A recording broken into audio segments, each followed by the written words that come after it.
അവിടെ നിൽക്ക്. എങ്ങോട്ടാ മമ്മി പോന്നേ? സോജപ്പനായിട്ട് എനിക്കുണ്ടായിരുന്ന ബന്ധം ഒളിപ്പിച്ച് വെച്ചിട്ടാ ഞാൻ റോയിച്ചന്റെ മിന്നിന് കഴുത്തേറ്റി കൊടുത്തെന്ന് മമ്മ വിചാരിച്ചു. അപ്പൊ അമ്മ കൊച്ചിനെ പറ്റി ഒന്നും മനസ്സിലാക്കിയിട്ടില്ല. ആണൊരുത്തനോട് കഴിയാൻ എന്ത് ചിരിക്കുന്ന തയ്യാറാവുന്ന ഒരാളെ എന്ത് കരുതിയോ?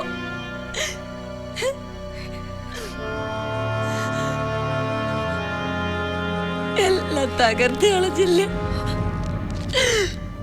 എനിക്കുണ്ടായിരുന്ന എല്ലാം തകർത്തി കളഞ്ഞില്ല അമ്മ. പൈങ്കിളി കഥകളിൽ അമ്മമാരെ പോലെ നൊന്ത് പ്രസവിച്ചു.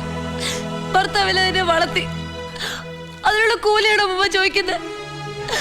അതിന് പകരമാണ് എന്റെ ജീവിതം തട്ടി തൂവിയത്.